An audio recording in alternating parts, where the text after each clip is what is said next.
All right. En like my ons is reg sê, all right. Greetings from the dark continent. Conscious Caracal here, or Adams van Sail, here to shine a light on the goings on down south. It seems like just like on previous streams that I did on an Alle Errands, StreamYard is operating with a little bit of a delay, but nonetheless, tonight we're going to be talking about something that I think most people in South Africa understand to some extent. I mean, there's that beautiful thing that Dirk Herman of Solidarity always says, that specifically Afrikaners, if we're not a farmer, we know someone that farms, or we have a family member that farms, or we have friends that farm. So we know that experience intimately. And tonight to talk about that experience of being a farmer in Africa specifically is Theo de Jager, or Dr. Theo de Jager. He is, firstly, I just have to get this out of the way. Theo has a very, very long CV. So I'll give you the things that I think are most relevant at the moment. And Theo can always add if there's something that I've missed. So I think the most important thing is that Theo is a South African farmer. He is a farmer specifically in the Limpopo province. And he is also the former president of the World Farmers Organization and currently the chairperson of the Southern African Agri Initiative, or otherwise known as SAAI. Theo, welcome on the show. I'm really looking forward to shining some light on the experience of farming in Africa. It is such a privilege to share your platform. Thank you for inviting me, Aaron. All right. But I think and also I just want to thank Andre, or also known as Onrehabiliteerbare Afrikaner, for the picture that I used as the thumbnail, the very lovely picture of a wind pump here in South Africa, which I think has become almost a symbol of farming here in Africa specifically. But Theo, let's start off with something simple. You are a farmer, and I think a lot of people know you as a farmer, but I don't think a lot of people maybe know what exactly you farm with. Can you shed some light on that?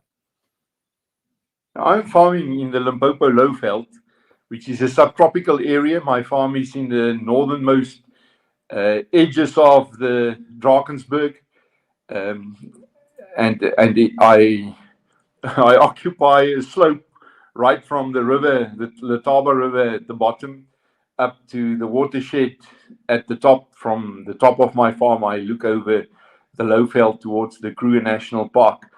I farm with timber and with subtropical fruits, avocados, macadamias, and lychees. And well, that suits the very nice tropical weather that you have there in Limpopo, and it's also one of the most beautiful provinces. When I get the privilege of visiting there, I always enjoy the in Afrikaans you'd say die natuurpragt, but the beauty of nature there is always very breathtaking. But being a farmer yourself now, and the common story that we often have as Afrikaners specifically, is that the farm is not something that you just started off. It's something that's often been in the family for generations. Do you come from a family of farmers, Theo, or are you the first in your family? I'm not the first.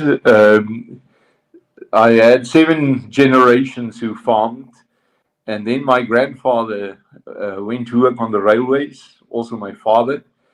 I always wanted to be a farmer. Since I can remember, I wanted to be a farmer. So I managed to convince my dad to send me to an agricultural school when I entered high school.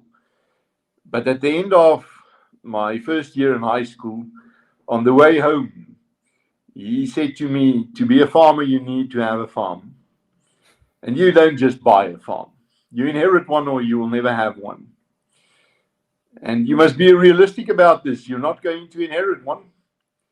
So rather study to be an extension officer, visit all the farms and help farmers with advice, and make it your life mission to one day when you retire to buy yourself a small farm. And then you have something to work for. So he put me into an academic school, and I did not study agriculture. I studied philosophy. And then I got my break a little earlier. I was 37 when I got the position as a manager of a farm. On this farm, the farmer had more than 800 laborers. So I was actually appointed to manage labor relations. And then I started to manage the farm, and eventually I bought the farm next door. Um, and being a landowner also gave me access to membership of the local farmers association, which I loved. By that time already, for a few years, I attended all the meetings, but I was not allowed to be a member. So as soon as I was allowed to join at my very first meeting, I was elected the chairman of the local farmers association. And 2 weeks later, the very first land claims in South Africa struck in our region on our farms, and it became my problem. And this is how I got involved in organized agriculture. I went on to join the board of the District Farmers Union, Agri Letaba. I became the president of Agri Limpopo. Then I joined the executive committee of Agri South Africa. I became the president of the Southern African Confederation of Agricultural Unions. I loved working in Southern and East Africa. Then I got elected the president of the Pan-African Farmers Organization from 2014 to 2017. And with the Pan-African constituency as my home base, I got elected as president of the World Farmers Organization. So I did not miss a step. And looking back at it, I can honestly say that the greatest joy was on local level. There is no more important work in agriculture than on grassroots level amongst the farmers, there where you have your fingers in the soil. Well, maybe on that point, Theo, when it comes to that grassroots level, that community level, what is, in your experience, the role of the farmer or the farmers in their community? Why is it such an important role, and what exactly is that role from your years of experience? What have you picked up? Well, farmers occupy the rural spaces in the world. Of course, also traditional communities, but the economy of the rural spaces is mostly driven by agriculture, primary production. And it is not as if there are only these two opposite poles, farms and cities. In between, you have towns and villages, small local communities. And they only exist for those farmers around them for whom they are town or village. And urbanization is one of the biggest forces changing the face of the world today. The reason why we are fighting for a rural alternative to city life is because we firmly believe that one should have options. There is a different quality of life in the rural spaces. There's a different kind of being family on a farm than in a city. Families on farms are much closer knit. They still eat together. They still share responsibilities in one business. And they need to inquire from each other, what have you done today? Because that will determine what I will do tomorrow. I always knew that I wanted to raise my children on a farm. Not because I want to push them to one day be farmers. I have seen that children who were raised on farms have a different understanding of life because they see death. They understand something about the cycle of life. It does not happen in the city. In the city, it happens in a hospital or a clinic or a laboratory. Children who have been raised on a farm understand how much we are delivered to nature. They understand something about the emotional strength, which is more important than knowledge or expertise. The ability to see that everything you have worked for is wiped out by a single hailstorm or high wind, and then to get up the next morning and to swallow it and to go on. And it happens on every farm. It is part of the life of every farmer. No farmer goes through his maximum 40 harvests without a few times being knocked back. And it's out of your hands. It is you and nature and your faith.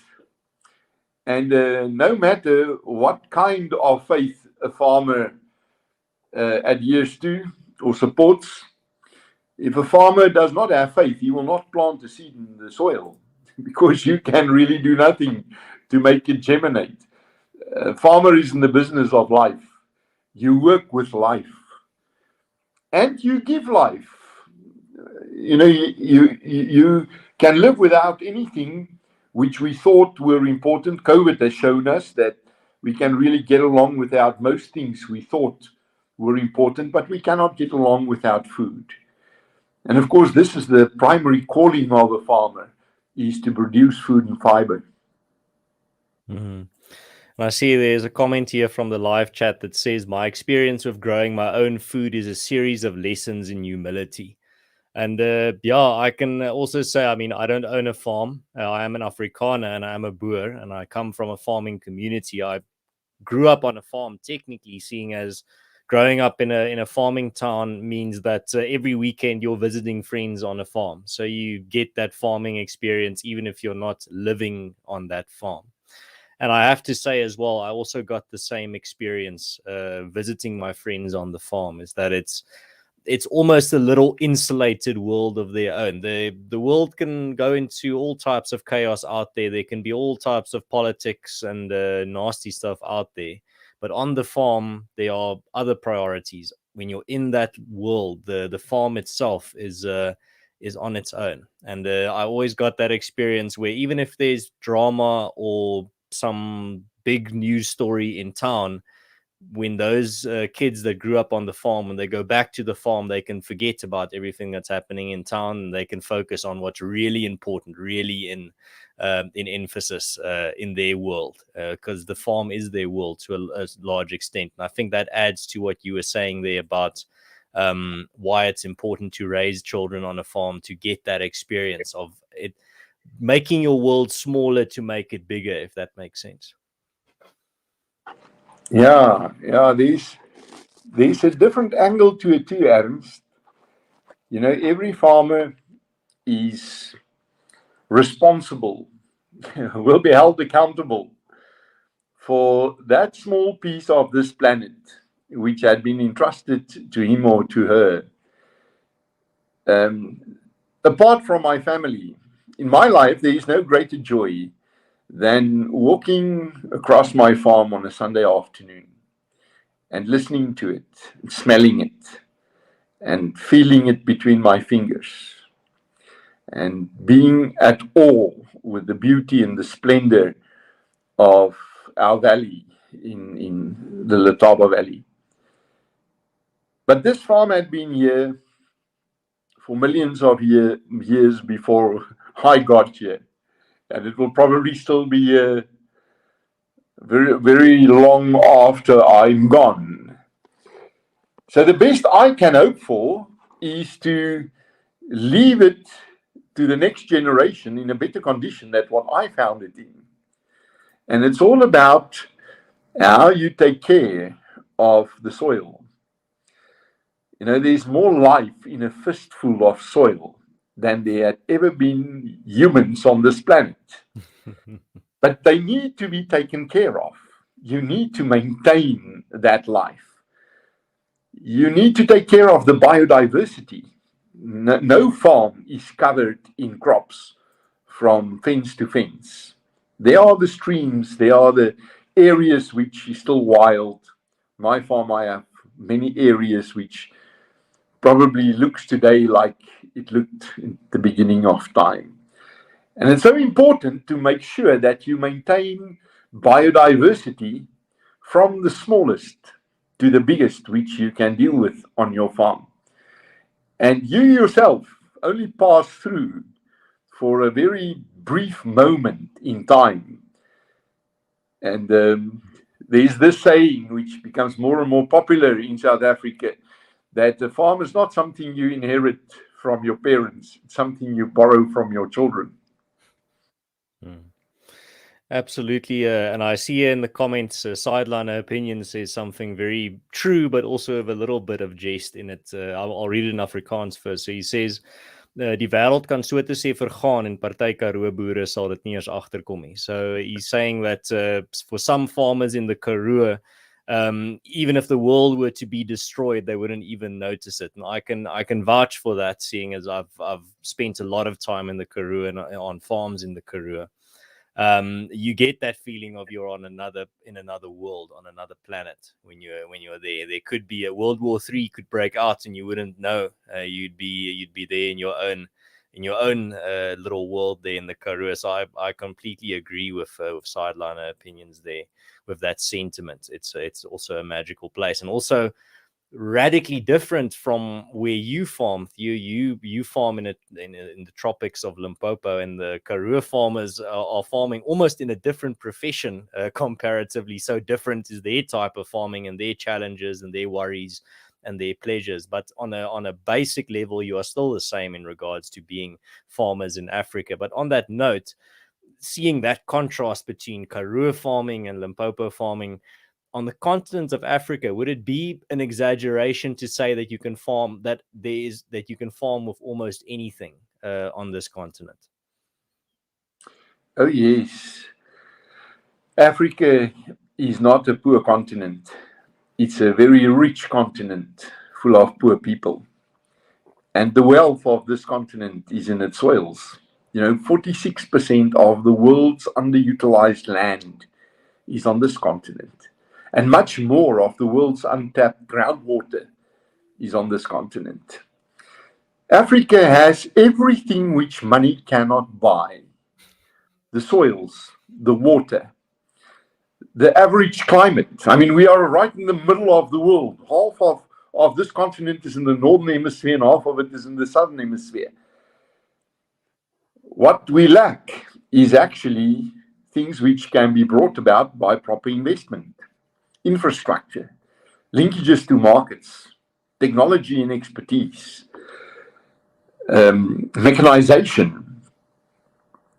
Africa should feed the world. The fact that we are considered the poorest continent in the world is actually a shame. And the reason, and I talk about this not because I've read about it.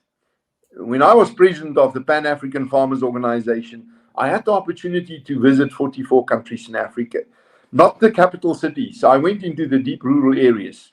I shook hands with the farmers.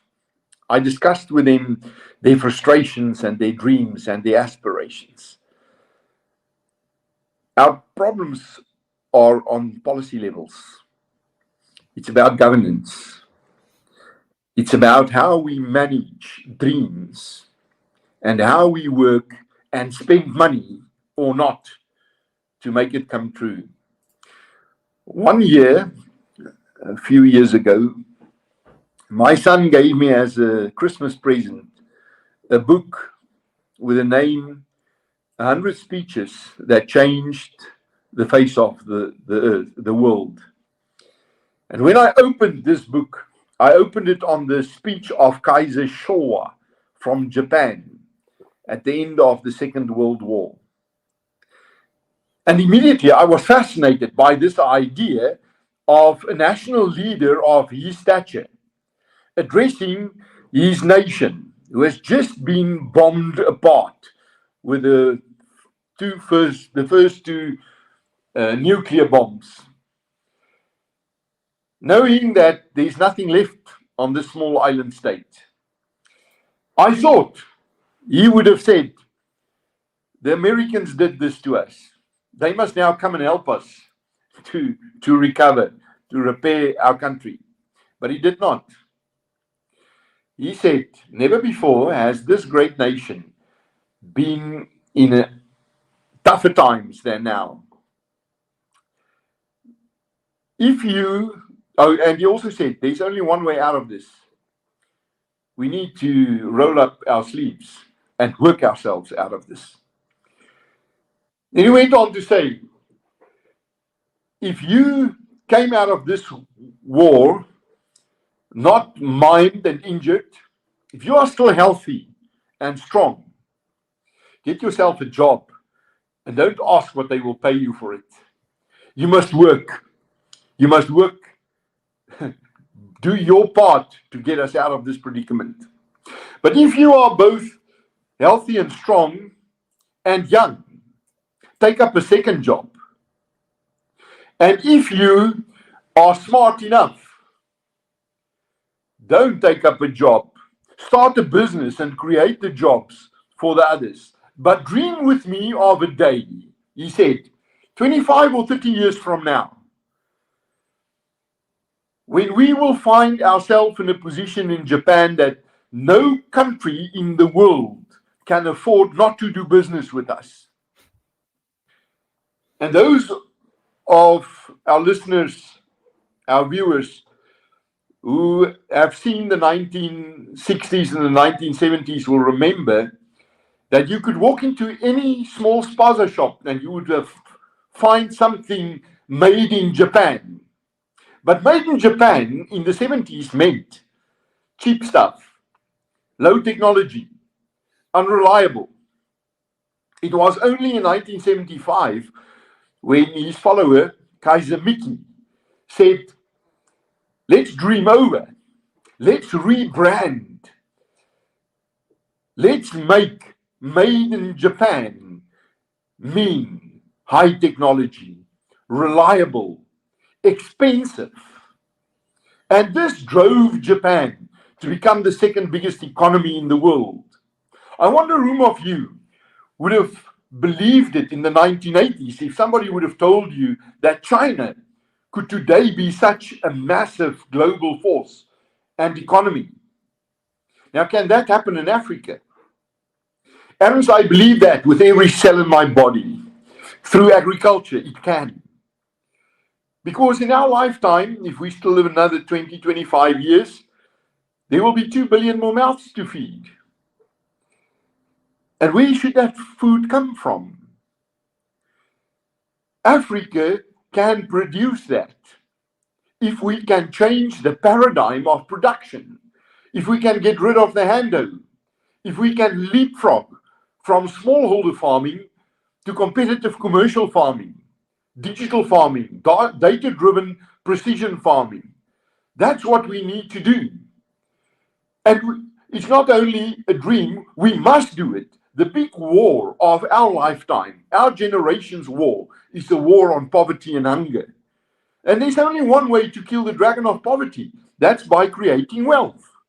And there's no sector of the economy, not of South Africa, not of this continent, that can create more wealth in a shorter space of time and on a broader basis than agriculture can. Yeah, Theo, and exactly what you said there about the wealth of the African continent lying in its soil and in its weather and in its conditions for farming. I think you can just copy and paste that and say the exact same thing about South Africa, the African continent in a microcosm, because in South Africa, you can also almost grow anything. You can grow tropical crops. You can breed almost any type of livestock. You can grow wheat. You can grow corn. Anything is possible with the amount of diversity we have in South Africa when it comes to weather and rain and soil and sunshine. Everything is there, but again, you've got a policy problem. There's a lot of policy problems standing in the way, and a good example here, someone mentioned in the live chat just now, Sideline Opinion says, if you plant a broomstick in Zimbabwe, it will grow. And that's true of South African soil as well. A lot of parts of Limpopo, Mpumalanga, large parts of the Eastern Cape, KwaZulu-Natal especially. If you plant a broomstick in that soil, it will grow if you give it enough time. But the problem is it's not enough just to have that wealth in the soil, to have that wealth in the weather and in the climate. You have to utilize those resources in the right way, and you pointed in that direction when you said Africa has a major policy problem, and in South Africa as well.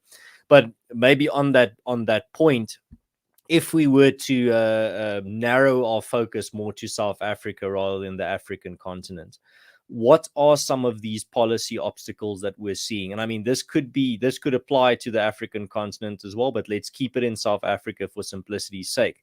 What would you identify as some of these big policy obstacles that need to be overcome? South Africa is, as you say, it is a world in one country. And I think when it comes to our competitiveness as farmers, as South African farmers, we have more challenges than most of the farmers I've met in my life elsewhere in the world. It's hard to explain to European or American farmers, even Asian farmers, what the angst, the nervousness is about farm safety. We have this phenomenon of farm murders. Over the last 25 years, we've had on average a farm attack every second day and a farm murder every fifth day. And so far this year, we are keeping to that average. It's foremost in the mind of every farmer in South Africa every day. I must keep my farm and my family safe. And we spend way too much on doing that. But also there's this threat of expropriation without compensation. I'm a tree farmer.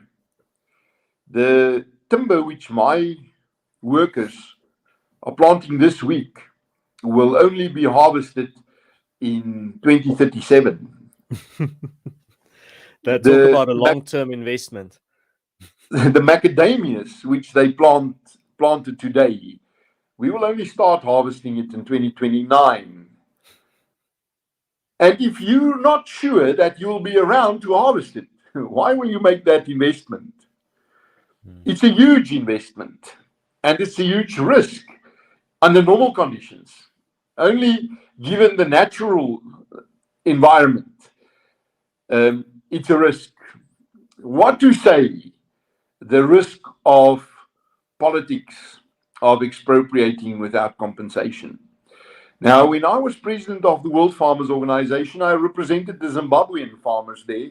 I was nominated by them because my family used to farm there, my uncle and my cousins, and they lost everything. The morning when they checked in their laborers, they did not know that tonight they would be off this farm.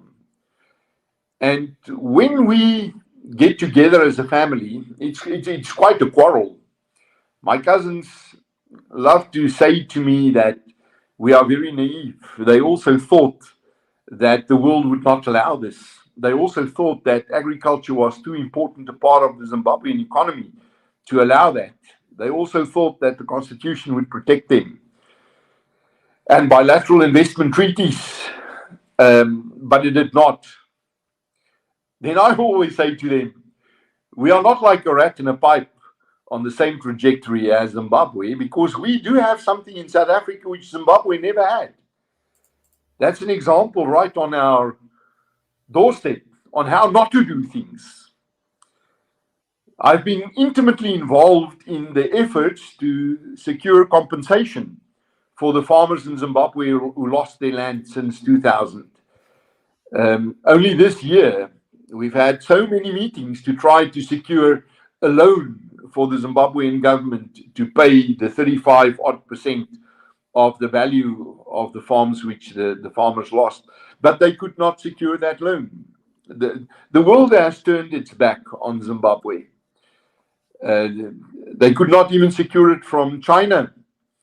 What to say any of the global banks or the regional banks.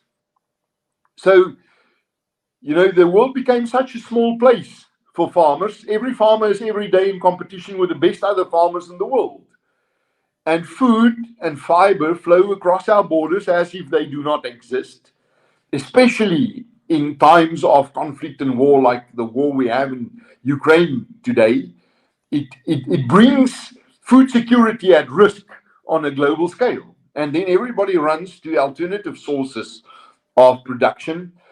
So many countries so many governments came to South Africa over the last few weeks to talk about the next harvest and how to invest in that, how to secure production, how to secure the procurement opportunities.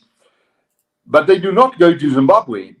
And Zimbabwe is a breadbasket. Zimbabwe used to be the envy of the world's cattle industry. They were way ahead in terms of the production of tobacco, cotton, cut flowers, a mere 22 years ago. You would not say it today when you drive through there. And it can be turned around again. Zimbabwe can actually turn on a tiki. It's not like Mozambique or Angola, which had wars. In those the wars, infrastructure was destroyed or damaged. In Zimbabwe, it needs a lot of maintenance, but it's still there. And Zimbabwe can outperform South Africa on a number of commodities. It does not, because the policy environment is not conducive to proper investments. Capital is as shy as a deer. You scare it, and it runs. And it has not returned to Zimbabwe, and it's not going to return soon until there is a fundamental shift in policies. And we have seen a similar capital flight from agriculture in South Africa too. The most important investor on any farm is the farmer himself. And to invest, the farmer must have confidence. He must know that it is worthwhile, that there will be a return on his investment. And way too many farmers in South Africa decided to also put something aside outside agriculture, even outside South Africa, because we have seen what happened in Zimbabwe. Although I firmly believe that we will not end up there. My cousins say my argument will only hold water if a majority of people in South Africa have soft ears for the voice of reason. My counter argument to them is, if a majority of people in South Africa do not have soft ears for the voice of reason, then we never had a future in this country. And I refuse to accept that. And yeah, Theo, while we're on the topic of challenges in Africa, farming here, and also in South Africa, there was a verdict, a court verdict here in South Africa very recently from the Equality Court that has mounted more challenges on the farming community here. You, in particular, have been very vocal about the devastating effect that it will have. And I'm talking specifically about the Equality Court's ruling that the chant, "Kill the Boer, kill the farmer," is not hate speech, and the EFF are allowed to chant it. Could you paint the picture specifically now for, I think South Africans know intimately the dangers of this type of rhetoric and this type of hate speech, frankly. Can you sketch the picture for our international listeners and watchers? What is the gravity of this type of court verdict for the farmers in this country, big and small? Aaron, I've received hundreds and hundreds of phone calls after this verdict. Not only from farming friends elsewhere in the world. I had calls from all over the world asking what happened and how did this come about? How is it possible that a court can decide that the chanting "kill the farmer, kill the Boer" is not hate speech? The majority of these calls were from farmers all over South Africa. And they were devastated. Behind this is probably this notion that there's nothing special about farm murders. We sit in a country where we really have a problem with crime, and especially violent crime. I think we sit at an average of 58 murders a day in our country. So what is so special about farm murders? I think there are three things which distinguish farm murders from other murders. There might even be proportionally more murders on the Cape Flats amongst the gangsters but you cannot compare it to farm murders. No one calls for those murders like politicians are calling, kill the farmer, kill the Boer. There is no political sting in it. Secondly, gangsters on the Cape Flats and women and children in deep rural villages are being killed and then it's over. In farm murders, you almost always have this torture. There's a brutality about it. There's a horror side of it, which often lasts for hours. Those murders in the Cape Flats is not accompanied by the dismemberment of bodies. And then afterwards, you do not have these hundreds and often thousands of applauses on Twitter and Facebook. People saying, good for them. We even need more of this. And then there's no consequences for them. So there is a political sting to farm murders, which of course has been worsened by this ruling in the Equality Court. Fortunately, AfriForum, who drove this case, already indicated that they will take it to the Court of Appeal. I have little doubt that the case can be turned over in that court, but then it will probably go to the Constitutional Court, and that's more of a political decision that will be made here. Personally, as the board chairman of our Network for Family Farmers, SAAI, should we not succeed in the Constitutional Court, our board have decided that we must then take it to the international arena. We must first exhaust all the local remedies. And if we're not successful to have it declared hate speech, or more than that, even a crime against humanity, we need to take it to international platforms like the United Nations. Yeah, Theo, what you described there is the big struggle where you hear from many in the commentariat here in South Africa, oh, you're just exaggerating, it's just a metaphor, you don't understand, it's not meant literally.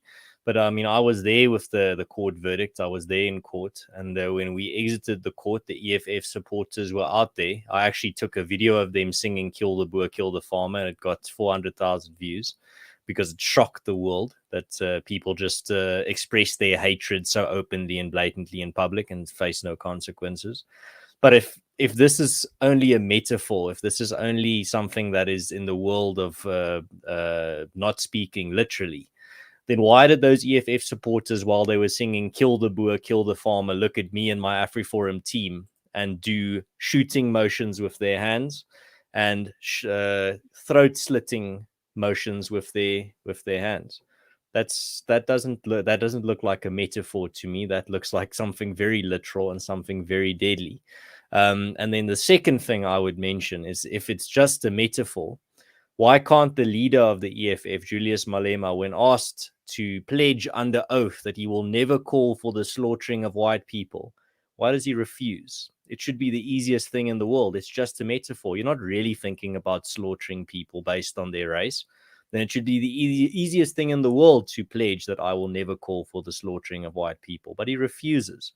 So it's a very disingenuous way to look at it. It's a very disingenuous way to frame it, to say it's just a metaphor, to say that farmers in this country are exaggerating, that they, in Julius Malema's words, are being crybabies. I think it's a deadly reality. And working for AfriForum, I experienced that reality. I've talked to the survivors. I've listened to the stories.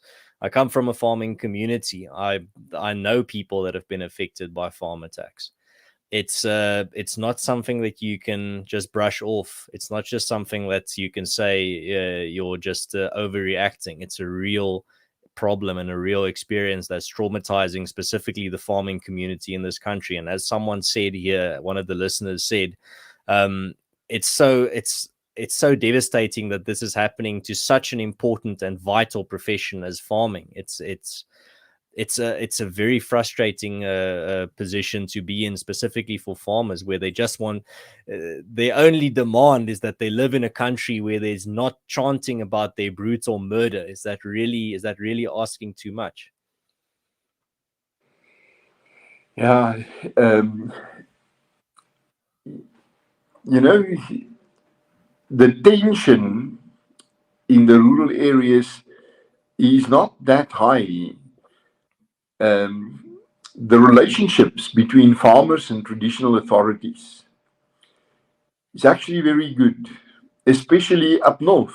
In my province, in Limpopo and Mpumalanga, we have farmed together for centuries now. It is actually quite difficult to explain where the anger comes from which that kind of torture, that kind of brutality can come from. I think much more proper research needs to be done on exactly who are these farm attackers. What drives them? What's the motive? It is not just what happens during the attack, it's the whole environment in which it happens, the ethos. And I have no doubt whatsoever that that ethos is being fueled on by leaders like Malema, who chant, kill a farmer, kill a Boer, and who pulls the trigger of an automatic rifle and shoots in the air. I wish I could have the judge explaining to any one of the families of victims of farm murders what the metaphor is and why he believes it's only a metaphor. Very few farmers in South Africa do not at least know somebody who fell victim to farm murders. Theo, I want to, for the last bit of this conversation, I'd like to discuss the farming in Africa, but moving on from the challenges, seeing as that's not the note that I want to end on. As a farmer yourself and someone that knows farming in Africa intimately, you said earlier that you get a lot of questions when you go abroad about just people being fascinated about farming in Africa, and they have all these questions for you. But where would you say does that fascination come from? Why are you always swamped with people that want to know about what you do and what other farmers like you do? Why is this something that captivates the imagination of so many things abroad? Just this idea of farming on the African continent. You know, Africa is not a country. There are 54 countries on this continent. They speak more than 3,000 languages on this continent. Very often, I feel that us in Southern Africa somehow are closer to the Arab-speaking part of North Africa than East Africa is of West Africa. It is such a diversity of cultures and people. And we have more than 4,000 South Africans farming in 44 countries, which we know of, which we try to organize. We have set up a structure some 10 years ago called Agri All Africa, in which we try to organize South African and Zimbabwean commercial farmers who are farming elsewhere in Africa. And more or less 3% of them have pulled up their roots and moved to other countries in Africa. The vast majority have diversified into Africa. Now, I will never claim that as South African commercial farmers or Zimbabwean farmers, we know Africa. We know that we do not know Africa. But I think we know her better than any of the other aggressive agricultural investors on the continent, the Chinese, the Brazilians, the Dutch, the Germans, the Russians, the Americans. After 370 years, we already have a few stones in our stomach. We think that we are impatient with Africa. But after all these decades, centuries, we have a natural kind of patience with Africa. We understand the need to sit under a tree for 6 days and just talking about what we want to do here. Because investment in agriculture in Africa is not just a business opportunity. It's like a marriage. It's a lifelong commitment. You must know the people on that land. You must understand that there is no such a thing in Africa as land without people. You want to utilize the land? You marry that community because you need to live together. You need to get involved with their education and their health care. You need to assist with clean water. And the impact which commercial agriculture is having in deep rural areas in Africa is immense. It creates jobs. It has spin-offs. When we started in 2012 with 9 farmers in Congo-Brazzaville in the Nyari Valley, we were the first commercial farmers in that valley since 1964, since the French left. And a year after we got there, the local village had 4 times more inhabitants. It had 2 bakeries, 4 liquor stores, a number of clothing stores. The school had been enlarged twice because there is an economy that developed around the farm. Because people earned wages on the farm, and they themselves have lifted the bar on production from 0.7 tons of maize per hectare on average to 3.8 tons per hectare. We found that even in those very deep rural areas where education is very far from equipping youngsters to manage a modern farm, it took 3 or 4 years to mechanize, to modernize, to commercialize smallholder farming, because you could do it on the back of experienced farmers. Of course, very often farmers in South Africa syndicate, and a number of them would take on a project, sharing the responsibility, sharing the time to be spent there, sharing the investment, sharing the pool of expertise. One would be a mechanic, another one would be a horticulturalist, and another one would be a irrigation engineer. And such a syndicate will then venture into greenfields projects. We have seen production exploding in some countries. Look what happened to production output in Zambia over the last 7-8 years. Just look what happened to subtropical fruits in Kenya and Tanzania. They outperformed South Africa for 2 years in a row now, and probably in the next season again. It's not because the Tanzanians all of a sudden started to farm avocados.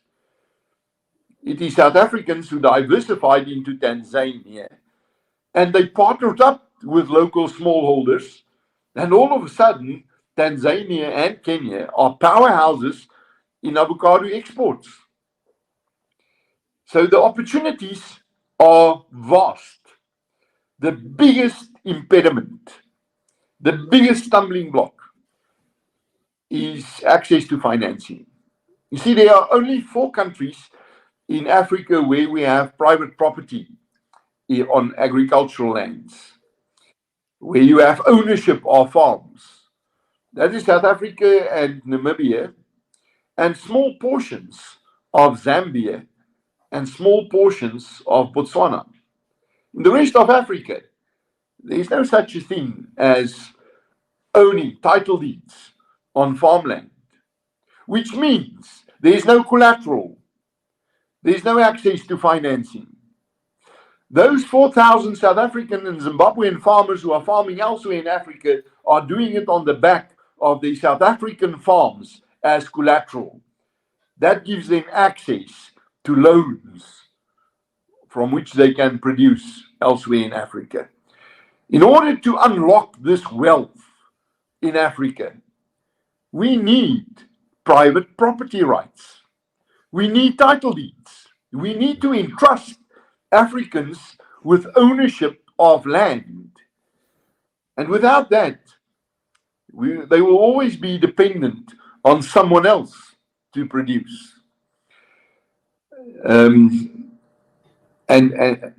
for some reason, this, on a policy level, this reality has not yet dawned. To the contrary, even in South Africa, where we do have it, there's the push to the opposite side. Yeah, no, I know that push intimately, seeing as I did my master's degree on specifically contrasting Zimbabwe with Botswana. So it's interesting to see the prosperity that comes with protecting private property rights, something as simple as that. Theo, as we start wrapping up, I only have two more questions. The one is, you are currently the chairperson of SAAI. Can you just give us a quick overview for international and domestic listeners, what SAAI is, what your mission is, and who should get involved there? SAAI is a network for family farmers. So we are the world's first open economy organization in the agricultural space. We do not even call ourselves an organization or a union, because we are a very small structure. We do not duplicate anything which is done by other organizations. We just plug in to those organizations. We will never have a safety desk, because we've partnered up with AfriForum, which have the biggest farm safety infrastructure in private sector in South Africa, with something like 168 farm watches and 24-hour emergency call centers. We will never have a farm labor desk, because we just plug into the National Employers Association of South Africa. We will never focus on game ranching, because our partner is Wildlife Ranching South Africa, and we plug in with them. Whenever they come up with policy issues, we will always support them in the wildlife space. But when it's got to do with something outside the space of wildlife, they will always support us. And in this network, we now sit with about 27 networking partners, which gives us much more capacity than any of the agricultural unions. Although our top structure is much smaller, our hierarchy is much flatter. There's no buffer between members and the board, and we can cover much more issues in a shorter space of time and do it much cheaper. We also focus on digitalization. For family farmers to survive, they need to embrace new technologies. That's the only way we can produce more on less and with less. And we are hellbound to preserve the space for family farmers. If you think of SAAI, you must think of a name on a farm post, which puts a family and a piece of land together. Well, I think that's a good summary, Theo. And as we get here to the end of tonight's conversation, which has been absolutely fascinating, I want to give you the opportunity now to if you were to be able to give people something to think about in the week ahead, something to keep at the back of their mind, just something to chew on, not something to think about tonight specifically, but somewhere down the line this week, maybe just have it at the back of their mind and they remember what Theo de Jager said on that episode on Tuesday, and they start thinking about it. What would you leave them with for the week ahead? Something to think about, or something to question, or something to explore? Today, in modern life, each one of us have open choices on what we want to do, what career we want to follow. And today we can be teachers and engineers and lawyers because there are still enough of us who chose to produce food. There was a time when everybody had to produce for themselves. Food is the absolute basis of any economy. It all starts with agriculture. The notion of private property also started in agriculture. The first form of private property was when humankind domesticated animals. Livestock was the first form of private property. And livestock is still today the widest form of private property. More people own livestock than anything else. Agriculture is still today the biggest profession in the world. It is also the best organized profession in the world. No other profession is organized from north to south and east to west in a way in which they can communicate with each other and back in one day. It's also the oldest profession in the world. And if everything goes wrong, you must still produce. Even through war times, farmers must still produce. Because our product always have a shelf life. There's also always an expiry date to it. You cannot just close a farm and come back when the trouble is over. Farm is a living entity, and you need to take care of it 24 hours a day. And why I'm saying it is, when you have breakfast tomorrow morning, or even a cup of coffee later tonight, spare a thought for the farmer where it all starts. There's no such a thing as a lazy farmer. Farming is damn hard work. And there's no such a thing as a farmer who just happened to be on that land. This is a passion-driven profession. It is something which, if you do not love it with everything you are, you'll probably not do it. I think that's the perfect way to end tonight's conversation, Theo. Thank you very much again for your valuable time. Thank you for your insights. It's really been nice to share your perspective with my audience here, because I think whether you live abroad or you live in South Africa, you need to know what sits behind that steak that you're going to eat, or what sits behind that loaf of bread, or what sits behind that bacon and eggs that you're probably maybe going to spoil someone with this weekend. You need to know where it comes from. You can't just take that line of we don't need farmers because I can buy food at the shopping center. And I wish I was joking, but some people actually reason and think like that.